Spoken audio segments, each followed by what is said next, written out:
Hello, friends, and welcome back to the Last Practice podcast. I've got my friend David Sanchez with me today. Let me tell you a little bit about David before we jump in. In October of 2014, he started his solo practice, Charlotte Counseling Associates, out of a strong desire to serve others dealing with mental health and addictions. In 2017, he moved to a larger location in a beautiful South Park on Fairview Road. And by 2018, he remembered his vision to create a group practice as there was a deep need in the community and he wanted to work alongside other intelligent and talented therapists.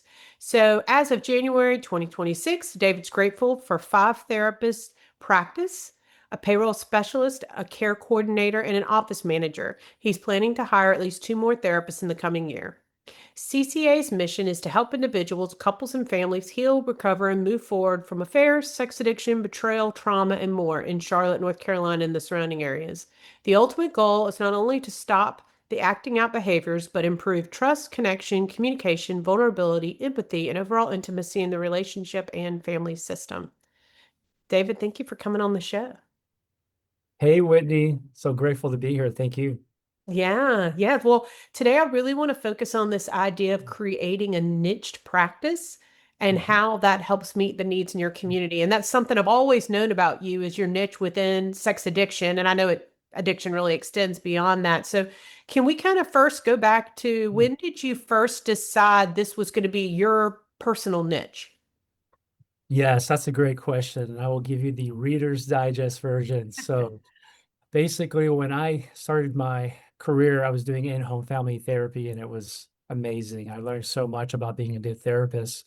But later on, got into some addictions work. And then when I started to do private practice by myself in 2014, I kind of became the addiction counselor, so to speak, mainly for teen boys. So all the moms would bring them to me and say, "Here, please fix them."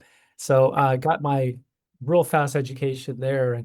But I started to get people calling me just to slow it down a little bit, and it would be different. They would be very kind of quiet on the phone when I asked them what they wanted to work with and work on, and they would say, "I have a porn addiction," or "I'm struggling with sex addiction." And I was like, "Wow, this seems a little different, and there's a lot more shame for this one."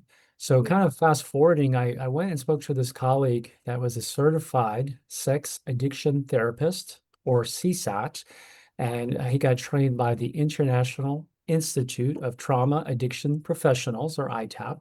And I interviewed him. I bought him lunch, and I said, "I'm an addiction specialist. I have a license, but what do you think about becoming a CSAT?" He goes, "Oh, it's wonderful. It's really up my game, and I think you should definitely consider it." So I did.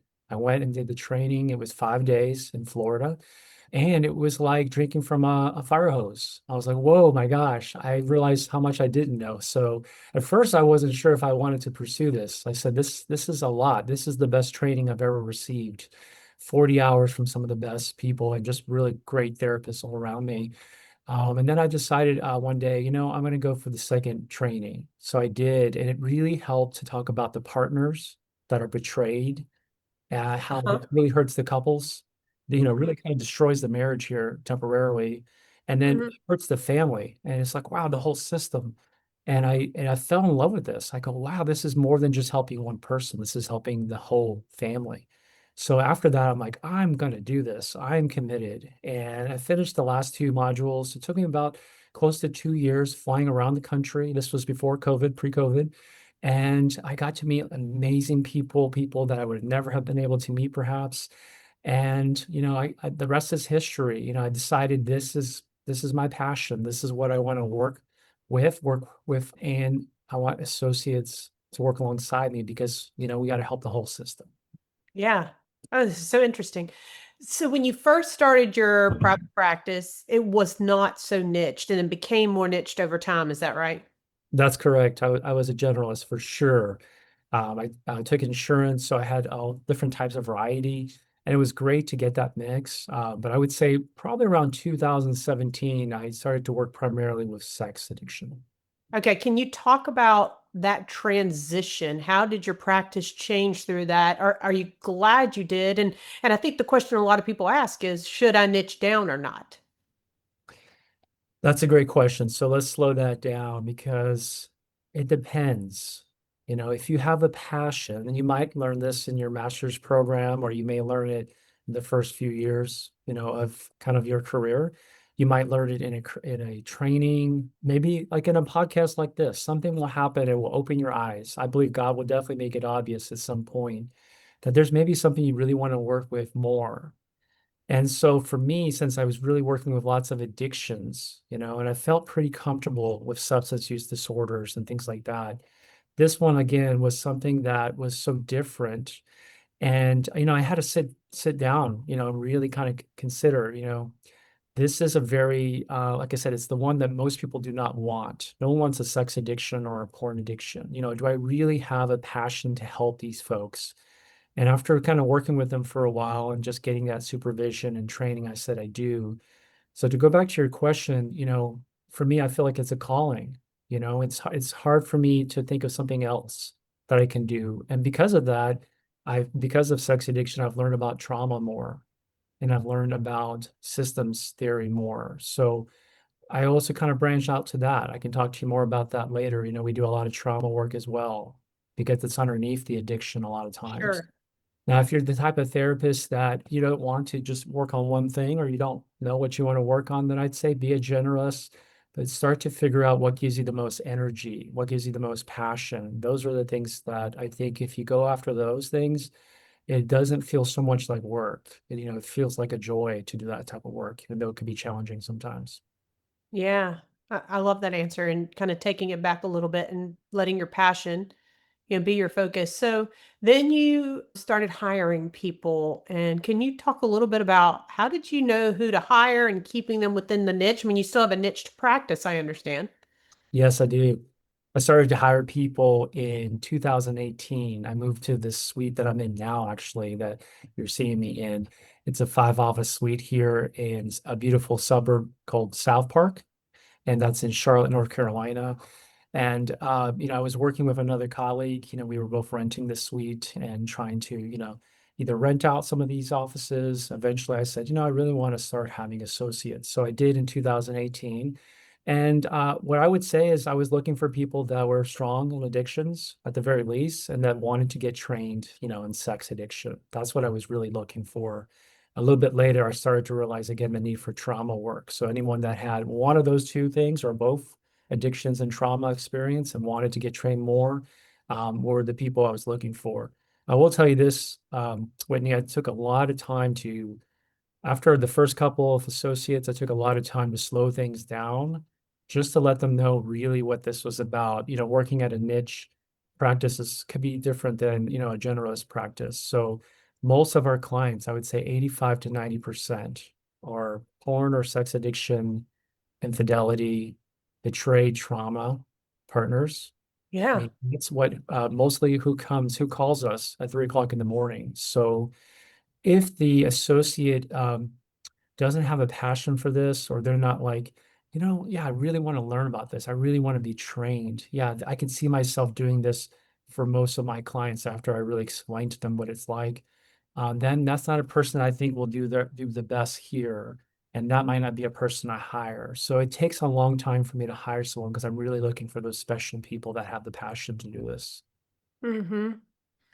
Yeah, and so, hmm, how do you go about the training aspect? I think a lot of people want to niche down, but they're worried they're not gonna find someone trained enough, or, like, do you train them after you hire them? How does that work?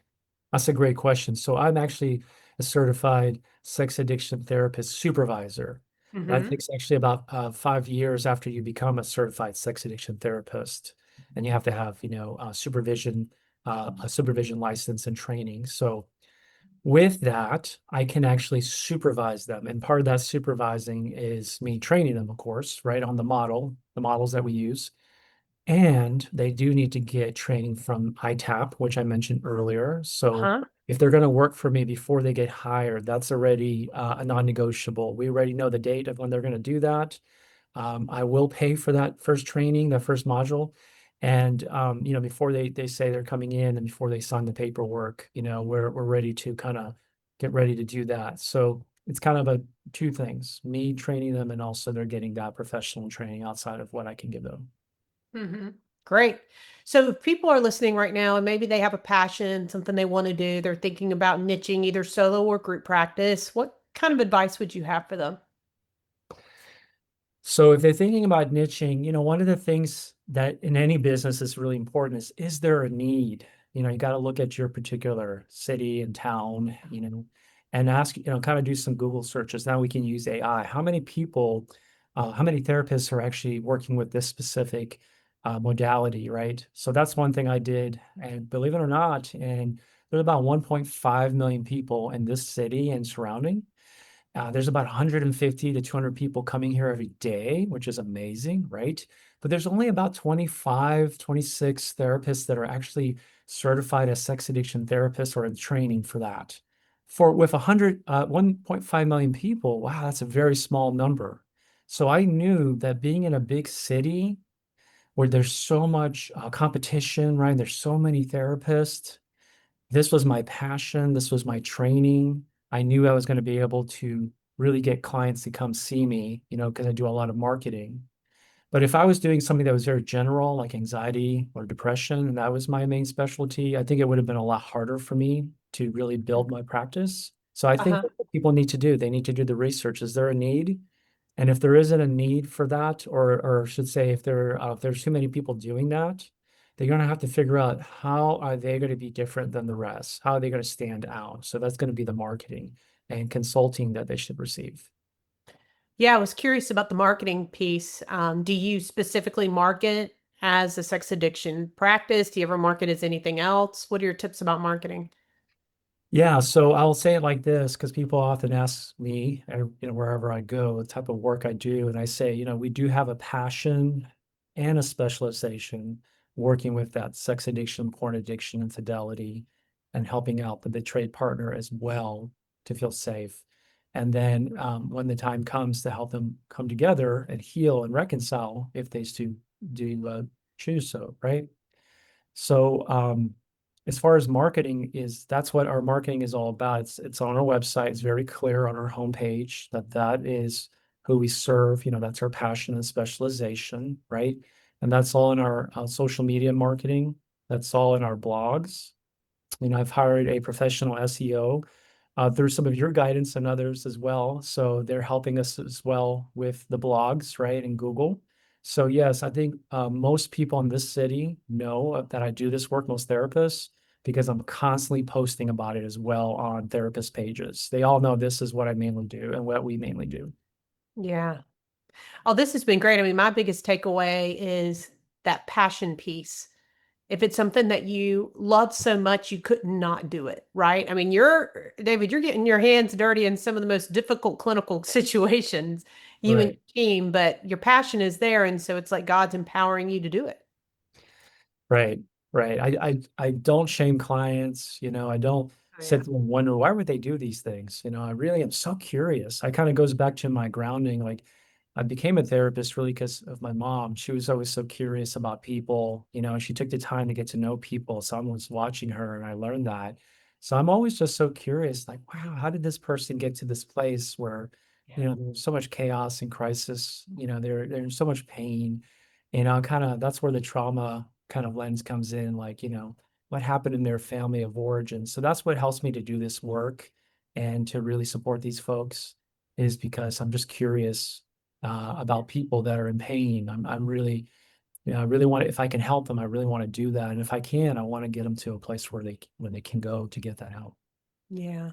Yeah. And I think that's a way that we bring that love and acceptance of Christ into the room. Yeah, I believe that we're all one step away from, any kind of mistake, really. right. Hmm. Sure.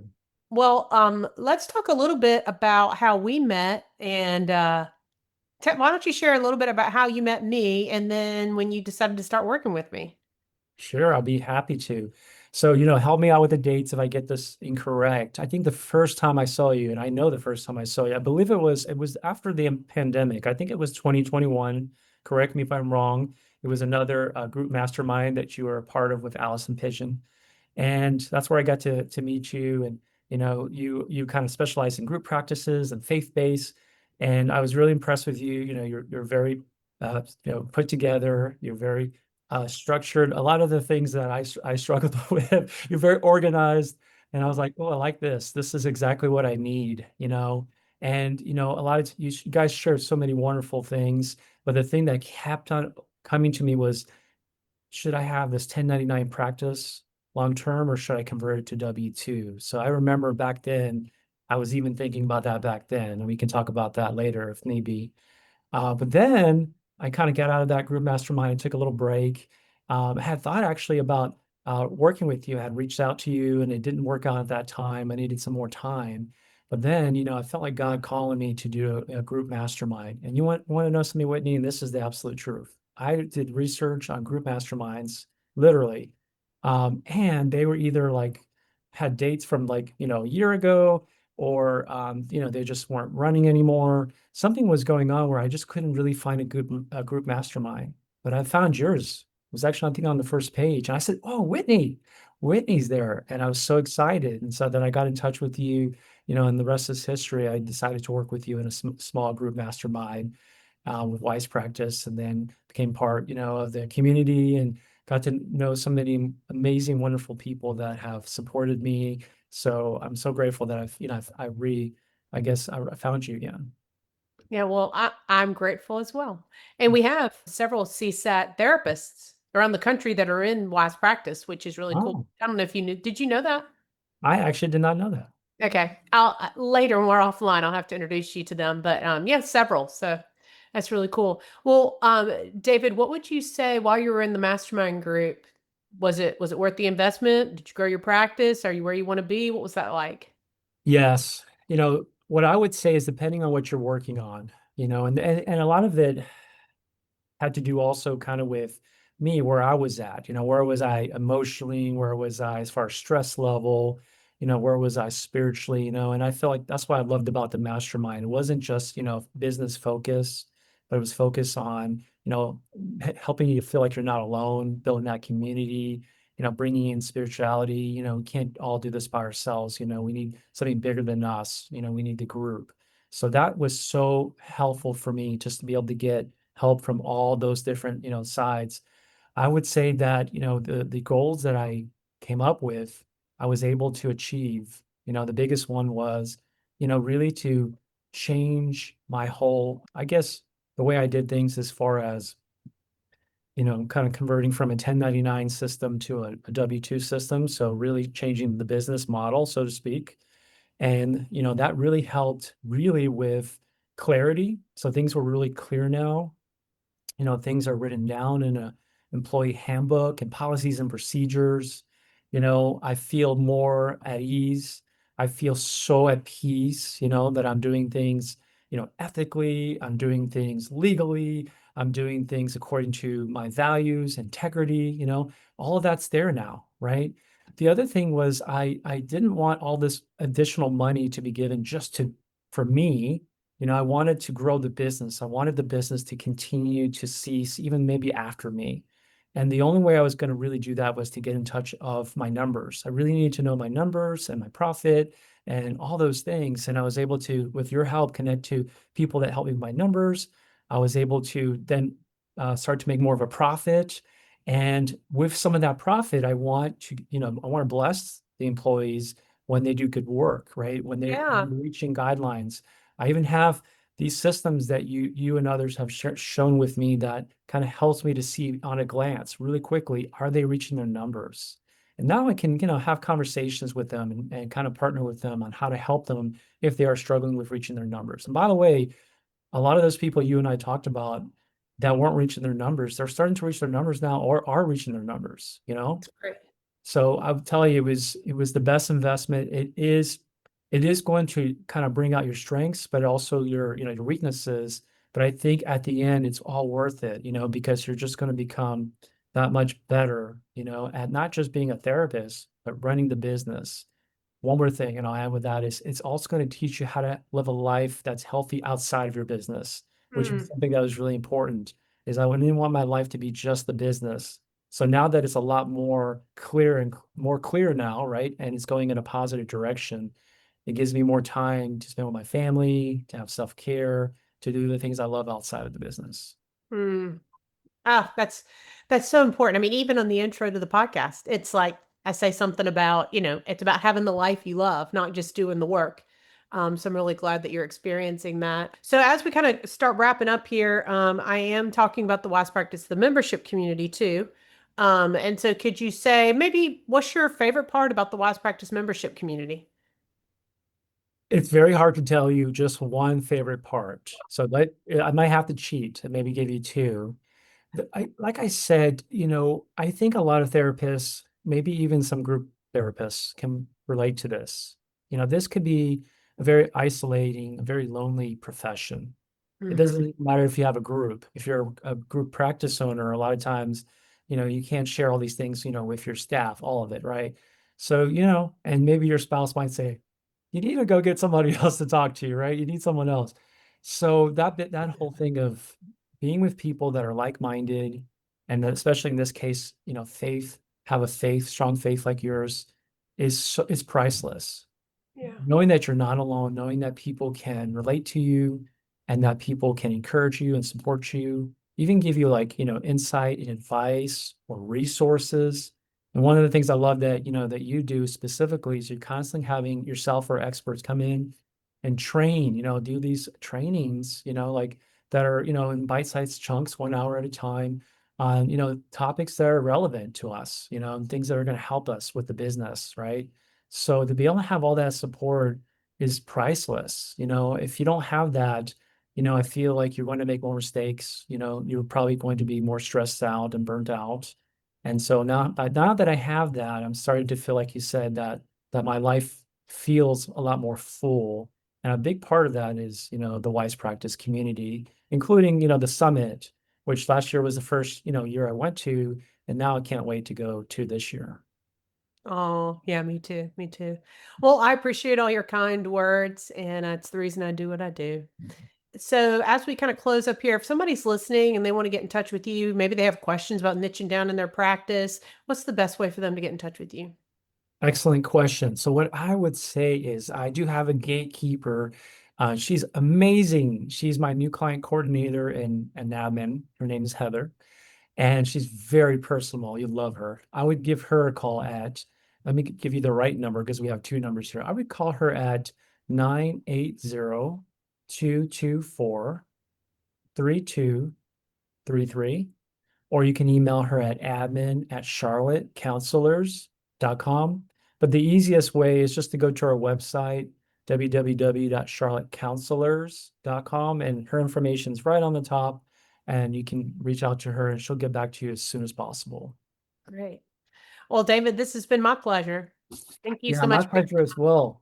Thank Oh, you so much. I'm so happy to talk with you again.